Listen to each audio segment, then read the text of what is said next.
right, welcome to the fourth and final review of the evening. Up this time is SJ-19 Learns to Love. SJ-19 Learns to Love is a short, boss-focused Metroidvania about a killer robot who learns to love, fight and explore a mysterious planet while gaining emotional maturity. These caps locks are theirs. So, 100 plus rooms to exterminate, including areas like Bone City and The Lab. Look, they want me to yell this shit. Don't know why, but they 8 bosses to battle, including Big Frog and Steve the Milkman. His name is not capitalized. Chat about anime with Tokutsu-kun. Okay, I'm not sure why I would want to talk anime with a Tokusatsu fan, but that's neither here nor there. Items to gain abilities and power, like milk for some strong robot bones. I have so many questions about that. Frogs, lots of them. What, you don't build your robots with bones? Like, not bones that are fueled by milk. Frogs, lots of them. Collect SP to upgrade your gun, missiles, and others, and learn to love. Like, will SJ-19 fulfill their destiny as a killer robot, or learn to love and save everyone? Are you a bad enough to defeat Steve the Milkman? All right, so this game was given to Twilight Winter here, so take it away. Yeah, the story is simple. You're a killer robot from another planet. You're this. Well, it looks like Earth, but it may not be Earth. It never really confirmed, but yeah, who during this extermination of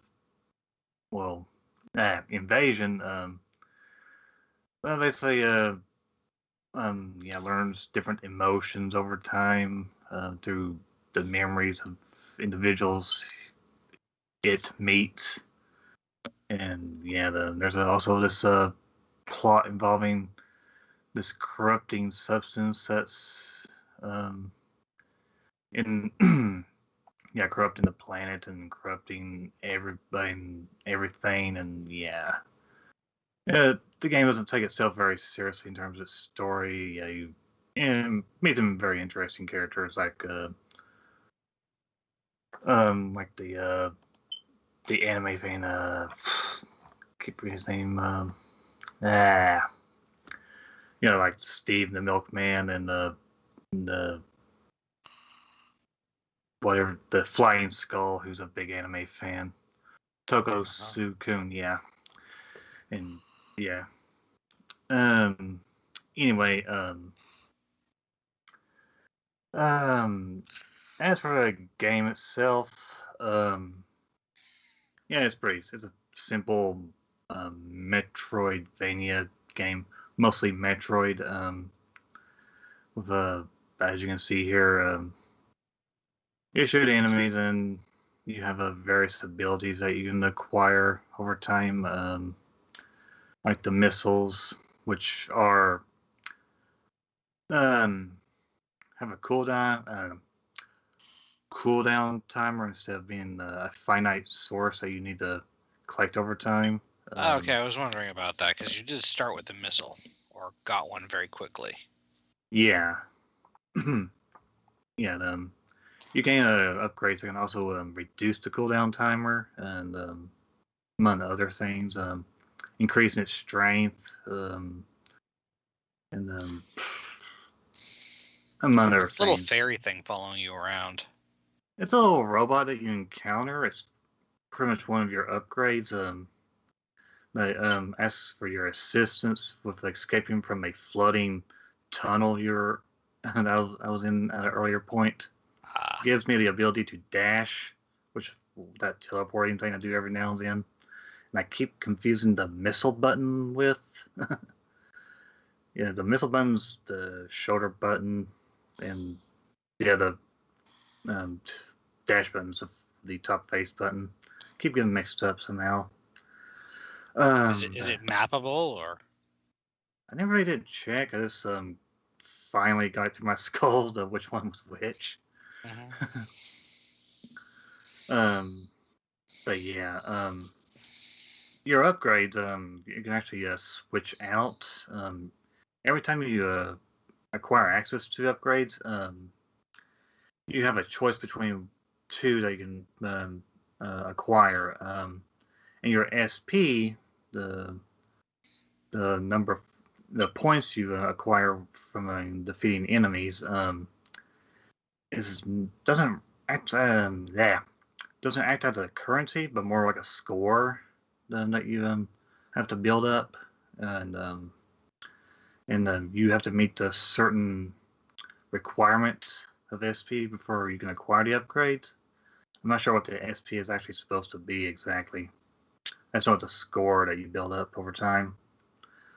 And yeah, you choose between two upgrades. Like there's like the ghost bullets, and there's I forgot what the other one was. I picked the ghost bullets, which allows your bullets to phase through enemies, will travel through them to hit the enemies behind them as well.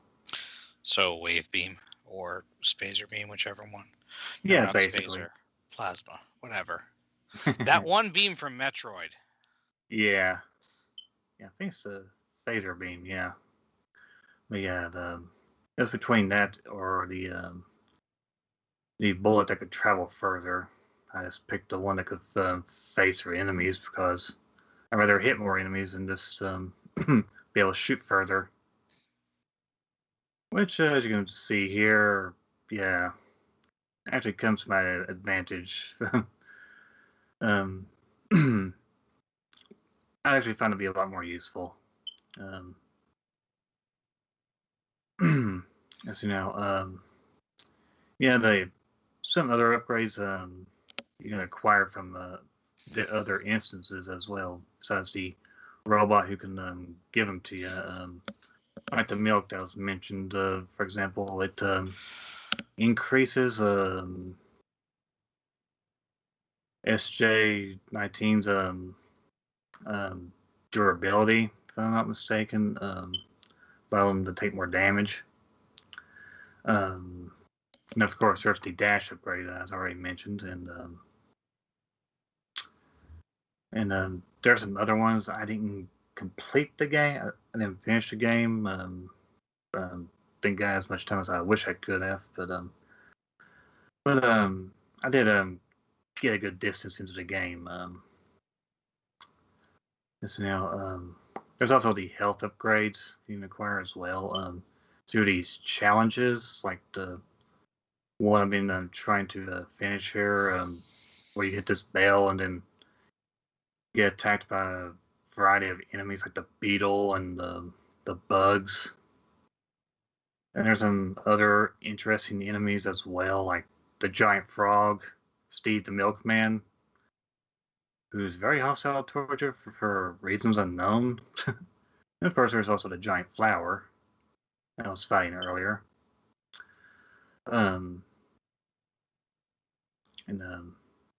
Yeah, like I said before, this game doesn't exactly take itself very seriously.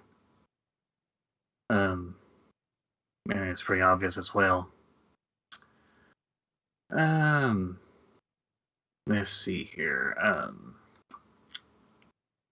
There's not really much in the way of secrets to find in the game's labyrinth world. My Metroid instincts kept having me attack a wall with a missile that looked suspicious, but nothing ever came of it. So any secret that you find is pretty much found on the paths you can find, the obvious paths you can find. Yeah. And let's see now. There's a thankfully quick travel option. Yeah, a quick travel ability you acquire early on. These frog statues. Using the frog pass you acquire from the big frog, who's like the first boss you can fight. That allows you to jump from one area to another quick instantaneously. So it actually helps out as you're exploring. Um, uh, yeah. Anybody have any gameplay questions for something I haven't quite covered? I don't think No. so. All right, yeah. Like I said, it's a simple game, and if you've played a Metroid game or Metroidvania game before, yeah, you'll feel at home here in this game, especially if you're an old school Metroidvania fan. Let's see now. So visuals, and graphics, yeah, as you can tell, this is a 8-bit style game with a very cute aesthetic to it, which I did myself actually enjoy pretty well. Um, and yeah, the every it does have an impressive range of visual designs to it as well for the 8-bit style it's going for here. And yeah, I personally liked it pretty well. May not be to everybody's taste, but yeah, yeah, about really all I can say about it myself. So it takes us to the music and audio. And the music, it's pretty charming. Nothing no music really sticks out to me. It's very the chiptune style music. Can't really put my finger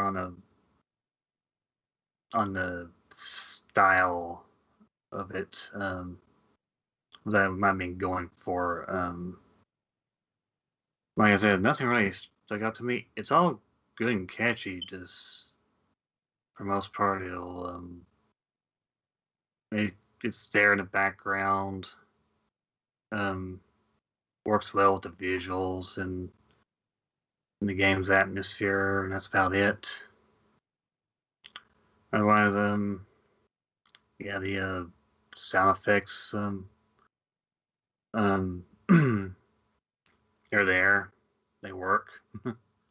There's no voice acting in this game. That would probably not work too well in the game's advantage, likely. Any possible questions? Nope. All right then. So yeah, so SJ-9 Learns to Love is $6.99, $7. Yeah, I can definitely recommend it at that price. It's a short game. I never did finish it though. I was fairly busy this week, so didn't get as much time into it as I wished I could. But I know it's a fairly short game, and from what I have experienced from it, yeah, that's a good price for it. Well, not quite the biggest world for exploring. I say you get your money's worth out of it, especially if you're a Metroid fan. If you're looking for a longer game, you may want to go elsewhere. And the aesthetic may not be to everybody's liking. But if you like cute games, a cute Metroidvania with a cute aesthetic, but not very serious story, yeah, I'd say it's up your alley. I enjoyed it for what I got out of it. So yeah, that's it for me. All right then. And indeed, that's about it for the the review session this week. So, the week ahead, on Wednesday, May 19th, we will be having Even Fitch of Fly Pig Games on the program. He is the developer of the upcoming game Hero's Tale. We do have a Friday show this week. On Friday, May 21st, we'll be having, I'm probably going to mispronounce this, Artur Grigozik of Forever Entertainment. He is the project lead on the House of the Dead remake. So, looking forward to that. Mm-hmm. So, and we will be a new episode of Last News Desk on the left as well. So, until Wednesday, I shall wish you good gaming.